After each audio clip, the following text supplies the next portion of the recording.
नमस्कार दोस्तों, एक नई शुरुआत, पुरानी चुनौतियां और भारत चीन के रिश्तों पर फिर से मंथन।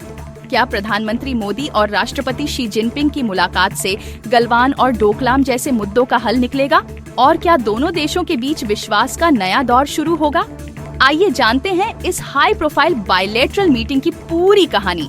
रूस के कजान शहर में आयोजित ब्रिक्स शिखर सम्मेलन के बाद भारत के प्रधानमंत्री नरेंद्र मोदी और चीन के राष्ट्रपति शी जिनपिंग के बीच एक अहम द्विपक्षीय मुलाकात हुई। यह बैठक खास इसलिए भी है क्योंकि 2020 की गलवान झड़प के बाद दोनों नेताओं के बीच ये पहली औपचारिक मुलाकात थी। करीब 1 घंटे तक चली इस बातचीत में सीमा सुरक्षा, आपसी सहयोग और द्विपक्षीय संबंधों को बेहतर बनाने पर गहन चर्चा हुई। प्रधानमंत्री मोदी ने बैठक में कहा, हमारा मानना है कि भारत और चीन के संबंधों का महत्व केवल हमारे लोगों के लिए ही नहीं, लेकिन वैश्विक शांति, स्थिरता और प्रगति के लिए भी हमारे संबंध बहुत अहम है। एक्सेलेंसी, सीमा पार पिछले 4 वर्षों में उत्पन्न हुए मुद्दों पर बनी सहमति का हम स्वागत करते हैं। सीमा पर शांति और स्थिरता बनाए रखना हमारी प्राथमिकता रहनी चाहिए।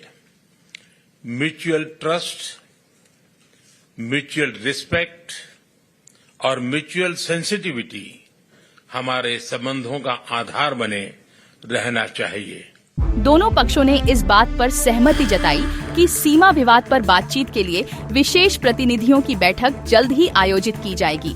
चीन के राष्ट्रपति शी जिनपिंग ने भी इस दौरान भारत चीन के रिश्तों को लेकर सकारात्मक संकेत दिए।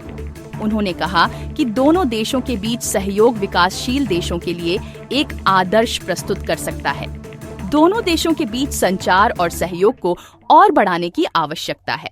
चीन की ओर से जारी बयान में कहा गया कि मतभेदों को सही तरीके से संभालने की जरूरत है ताकि किसी भी विवाद से बचा जा सके। उन्होंने कहा कि दोनों देशों के विकास की आकांक्षाओं को आगे बढ़ाने के लिए परस्पर सहयोग जरूरी है। उनका मानना है कि चीन और भारत जैसे विकासशील देशों को एकजुट होकर काम करना चाहिए ताकि वैश्विक शांति और बहुध्रुवीय दुनिया को बढ़ावा दिया जा सके। For both sides to keep to the trend of history and the right direction of our bilateral relations. It's important for both sides to have more communication and cooperation, properly handle our differences and disagreements, and to facilitate each other's pursuit of development aspirations. It's also important for both sides to shoulder our international responsibility, set an example for boosting the strength and unity of the developing countries, and to contribute to promoting multipolarization and democracy in international relations. लेकिन सवाल यह उठता है कि क्या भारत चीन पर फिर से भरोसा कर सकता है?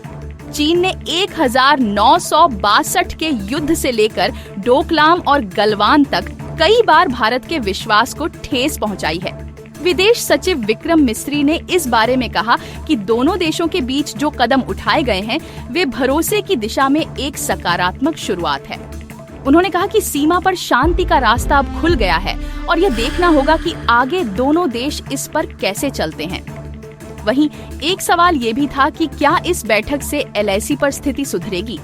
विदेश सचिव ने कहा कि हम उम्मीद करते हैं कि इस मुलाकात से LAC पर शांति और स्थिरता कायम होगी। I have made the point that the last time we had an agreement on the several issues that had arisen in the India-China border areas since 2020. The last agreement was in 2022, I think September, if I'm not mistaken. Since then, we had been involved in trying to find a resolution of the pending areas, the pending issues in the balance areas along the line of actual control, which pertain to these areas that you have mentioned.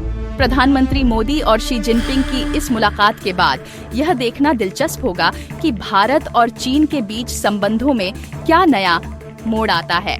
दोनों पक्षों ने जहां वैश्विक शांति और स्थिरता के लिए साथ काम करने का वादा किया है, वहीं सीमा विवाद का समाधान भी प्राथमिकता बना हुआ है। चीन और भारत के बीच संबंधों को लेकर क्या आपकी राय है? क्या यह मुलाकात संबंधों को नया आयाम देगी या फिर ये सिर्फ एक औपचारिकता थी? तो दोस्तों, यह थी भारत चीन के बीच हुई इस अहम बैठक की पूरी जानकारी। आपको यह वीडियो कैसा लगा? हमें कमेंट में जरूर बताएं। TBS न्यूज के साथ जुड़े रहें और ऐसी ही खबरों के लिए हमारे चैनल को सब्सक्राइब करना न भूलें। धन्यवाद।